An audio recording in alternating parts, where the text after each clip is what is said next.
Sir Radhakrishna గారు weekend with RK ఒక ఎపిసోడ్లో సంచలన వ్యాఖ్యలు చేశారు సార్. లైక్ ఎట్లా అంటే భార్యాభర్తల విషయం జగన్ గారు చెప్తే భార్యాభర్తలకు కాదు అన్నట్టు మాట్లాడారు. అది ఏంటి సార్, ఎందుకు అలా మాట్లాడాల్సి వచ్చింది? అంటే ఆయన పరిధి దాటి చొరవ తీసుకుని అవతల వాళ్ళ ప్రైవసీలోకి వెళ్ళి రాయటము మాట్లాడటము అనేది ఆయనకి చాలా అలవోకగా చేస్తాడు ఆయన రాధాకృష్ణ గారు. అది ఆయన అవతల వాళ్ళ స్పేస్లోకి వెళ్ళి మాట్లాడుతున్నామని ఫీల్ అవ్వడు ఆయన. అది ఒక దౌర్భాగ్యం. నిజానికే అది ఎన్నిసార్లు ఎంతమంది విమర్శించినా ఆయన ఆ ధోరణి నుంచి వెనక్కి రాడు. ఓకే. పైగా తెలుగుదేశం పార్టీ నాయకత్వంలో ఉన్నటువంటి కూటమి ప్రభుత్వాన్ని అధికారంలోకి తీసుకురావడంలోనూ అలాగే ఆ ప్రభుత్వం సక్రమంగా నడవడంలోనూ తన మార్గదర్శకత్వం చాలా ఉపయోగపడుతోంది అని ఆయన నమ్ముతున్నాడు. అంటే తన మాట వినటం వల్లనే కూటమి అధికారంలోకి వచ్చిందని, అలాగే తను చెప్పిన మాటలు వినటం ద్వారా మాత్రమే కూటమి 10 కాలాల పాటు అధికారంలో ఉంటుందని కూడా ఆయన నమ్ముతున్నాడు. ఇది ఒక మూఢనమ్మకం అని మనం అనుకుంటున్నాం కానీ ఆయన అనుకోవట్లేదు. ఓకే.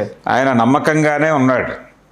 అందులో భాగంగానే ఆయన జగన్మోహన్ రెడ్డి మావిగన్ మీద ఆయన దాడి చేయాలని డిసైడ్ అయ్యి ఆ దాడి ఎలా చేయవచ్చు దానికి సంబంధించి ఆయన చాలా స్పష్టంగా కూటమి స్టాండ్ తీసుకుని మాట్లాడుతున్నాడు. ఇది పత్రికా విధానానికి పత్రికల నైతికతకు కూడా ప్రమాదకరమే. ఎందుకంటే ప్రజలు అనే ఒక సబ్జెక్టుని పూర్తిగా వదిలేసి కసరత్తు చేస్తున్నారు వీళ్ళందరూ కూడా జగన్మోహన్ రెడ్డితో కలిసి. జగన్మోహన్ రెడ్డి గారు ఏదో గొప్పవారు అని నేను అనటం లేదు, అలాగని చంద్రబాబు నాయుడు గొప్పవాడని కూడా నేను అనుకోవడం లేదు. ఓకే. వీళ్ళందరూ కూడా ప్రజల్ని వదిలిపెట్టి సాము చేస్తున్నారు. నేల విడిచి సాము చేసినట్టు ప్రజల్ని గాలికి వదిలేసి సాము చేస్తున్నారు అందరూ. ఓకే. ఇప్పుడు ఈ రాధాకృష్ణ గారు భుజానేసుకుంటున్నటువంటి చంద్రబాబు నాయుడు గారు గొప్పతనం ఏమిటి? ఆయన అక్కడ ఉన్నటువంటి రైతుల నుంచి భూములు గుంజుకున్నాడు.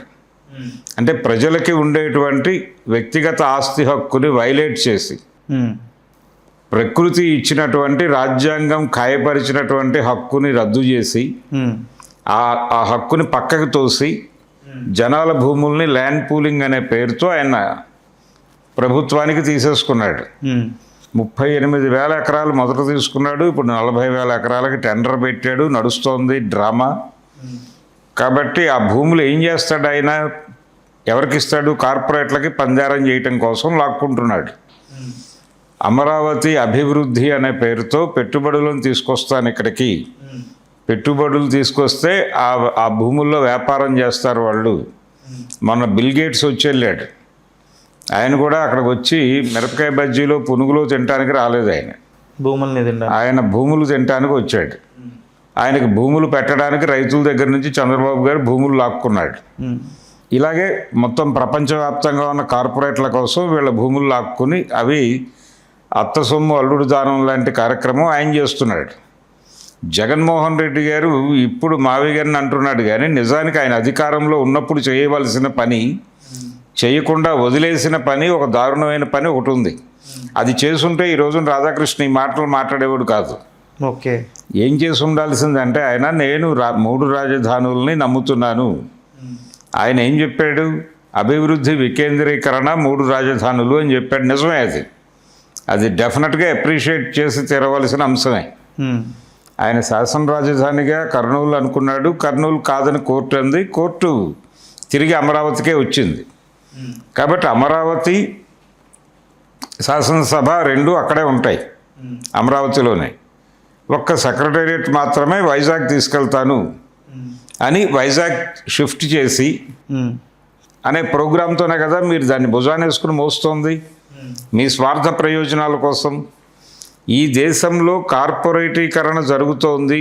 కార్పొరేట్లను ఫెసిలిటేట్ చేయటం కోసమే ప్రభుత్వ కార్యక్రమాలన్నీ సాగుతున్నాయి అనే విషయాన్ని పక్కన పెట్టి మాట్లాడే వాళ్ళు ఎవరైనా సరే ప్రజలకు ద్రోహం చేస్తున్న వాళ్ళుగానే చూస్తాను నేను. ఇందులో చంద్రబాబు నాయుడు మినహాయింపు కాదన్న అంటే నిజానికి అమరావతి లేదు అన్నప్పుడు జగన్మోహన్ రెడ్డిలో హీరో కనిపించాడు. కానీ 3 రాజధానులు అనే పేరుతో ఆయన ఇంకా ల్యాండ్ పూలింగ్ ప్రోగ్రామ్స్ ఏమి మొదలు పెట్టలే. కానీ తీసుకున్న భూములు వెనక్కి ఇచ్చుంటే చాలా బాగుండేది అనేది నా పర్సనల్ ఒపీనియన్. ఓకే. ఆ పని చేయలేదు ఆయన. చేసుంటే చాలా అద్భుతంగా ఉండేది. జనాలు ఆయన్ని భుజానికి ఎక్కించుకునేవారు. రెండో ఎన్నికలో ఎందుకు ధైర్యం చేయలేదు అంటానికి ఆయన రీజన్స్ ఆయనకు ఉన్నాయి. ఆయన కేంద్ర ప్రభుత్వ కనుసన్నల్లో ఉండాలి అని అనుకోవడం వలన జరిగిన ప్రమాదం, అది ఇబ్బంది. అండ్ సార్ ఇంకోటి అది చెప్పాడు కదా, అది ఎగ్జాంపుల్గా చెప్పాడా, లైక్ వైసీపీ నేతలు జగన్ చెప్తే భార్యల్ని భార్యలు కాదని, భర్తల్ని భర్తలు కాదన్నట్టు. అదేనండి, అది ఎవరైనా అంతే కదా. ఎవరి క్యాడర్ అయినా ఆ పార్టీ నాయకుడు చెప్పిన ప్రకారం వెళ్తారు కదా. ఇప్పుడు ఎందుకు అంబటి రాంబాబు ఇంటి మీద ఎందుకు దాడి చేశారు తెలుగుదేశం కార్యకర్తలు? ఎందుకు కృష్ణా జిల్లాలో, ఎన్టీఆర్ జిల్లాలో అంతమంది నాయకుల మీద దాడులు ఎందుకు జరిగినాయి? అక్కడ మైలవరం ఏరియాలో కూడా దాడులు జరిగినాయిగా. ఎందుకు జరిగినాయి అవన్నీ? అంటే క్యాడర్కి నాయకత్వం ఆదేశాల మేరకేగా జరిగినాయి అవన్నీ. జరగలేదు అని చెప్పడానికి మీ దగ్గర ఏమన్నా ఉదాహరణలు ఉన్నాయా? అంబటి రాంబాబు ఇంటి మీదకి వెళ్ళినటువంటి తెలుగుదేశం కార్యకర్తలు తిట్టిన బూతులు రికార్డులు ఉన్నాయి కదా. ఒక మహిళ అతన్ని తిట్టిన తిట్లు వింటే చెవులు తుప్పొదిలిపోతుంది. పైగా ఆవిడ ఒక స్ట్రైచర్ ఉన్న నాయకురాలు తెలుగుదేశం పార్టీలో. ఆవిడ తిట్టిన బూతులు ఉన్నాయి, ఇప్పటికీ యూట్యూబ్లో వినొచ్చు ఎవరైనా ధైర్యం కలిగిన వారు ఉంటే. సో వాళ్ళేమైనా నాయకత్వానికి ఏమన్నా చెప్తున్నారా? క్యాడరు వారు నాయకుడు చెప్పింది పాటించడం, ఆదేశించినవి చేయటమే కదా వాళ్ళు చేస్తోంది. అంటే వాళ్ళు కూడా మేము ఈరోజు కాపురం చేయమంటారా అని చంద్రబాబు గారిని అడిగి చేస్తున్నారా? ఈయన వచ్చి యువతల వాళ్ళ మీద అలా మాట్లాడతాడు. వాళ్ళ ప్రైవసీలోకి, వాళ్ళ పర్సనల్ ఏరియాలోకి వెళ్ళిపోయి మాట్లాడే రైట్ ఎవరిచ్చారు ఈయనకి? ఇది వాళ్ళకి కొమ్ము కాస్తే తనకేదో ప్రయోజనం దక్కుతుంది అనేది. ఈ కార్యక్రమం జరగటం వలన, ఈ కార్పొరేటైజేషన్ అనే కార్యక్రమంలో తాను కూడా ఆ యంత్రంలో ఒక ఇరుసుగా మారి దాని నుంచి వచ్చిన ప్రయోజనాల్లో కొన్ని ప్రయోజనాలని తన వైపు మళ్లించుకోవడం అనే స్కీమ్లో భాగంగా రాధాకృష్ణ గారు చెలరేగిపోయి రాశాడు. నిజంగా ఆయనకు ప్రజల పట్ల ప్రేమ ఉంటే, ప్రజల పట్ల ప్రేమ ఉన్నవాడు ఎవడైనా సరే కార్పొరేటైజేషన్కి వ్యతిరేకంగా మాట్లాడాలి. కార్పొరేట్లను తీసుకురావడం ద్వారానే ఈ దేశంలో అభివృద్ధి సాధ్యం అని లొంగిపోయిన మావోయిస్టులు కూడా మాట్లాడటం మనం చూసాం. వీళ్ళు కొంత భయపడే అవకాశం ఉంది. కానీ వాళ్ళు అలా రియాక్ట్ అవ్వట్లా. అదొక గందరగోళం ఉంది అక్కడ. సో వాళ్ళ స్వయంకృతాపరాధమే ఉంది. వైసీపీ స్వయంకృతాపరాధం వల్లనే చంద్రబాబు నాయుడు చెలరేగుతున్నాడు. ఓకే. ఇప్పటికైనా అవి సవరించుకునే ప్రయత్నం వాళ్ళు చేయట్లా. చేస్తే బాగుంటుంది. అలా సవరించుకుని జనం పక్షాన నిలబడాలి. కార్పొరేట్లకు వ్యతిరేకంగా నిలబడగలిగిన స్థైర్యం మీకుంటే. ఇప్పుడు ఈ వ్యవహారంలో సీరియస్గా పట్టించుకోవాల్సిన అంశాలు ఏంటంటే, ఒకటి, ఇక్కడ ఎవరైనా సరే కార్పొరేటైజేషన్కి వ్యతిరేకంగా పెడితే మేము క్షమించాం, వాళ్ళ మీద అన్ని విధాలా దాడులు చేస్తాం అలా కనిపించినా చాలు.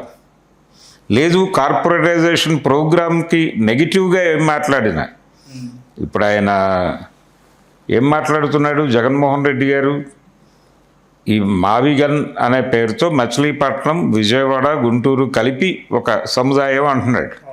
ఇప్పుడు ఆల్రెడీ విజయవాడ, గుంటూరు కలిసే ఉన్నాయి. కొత్తగా కలపాల్సింది మచిలీపట్నం. మచిలీపట్నం కలపాలనే ఆలోచన కూడా ఉంది వాళ్ళకి. అంటే జగ్గేపేట నుంచి మచిలీపట్నం పోర్టు వరకు ఏకఖండం అమరావతి దాని కింద తీసుకురావాలనే అభిప్రాయం ఉంది. అంటే సిఆర్డిఏ అంటారు.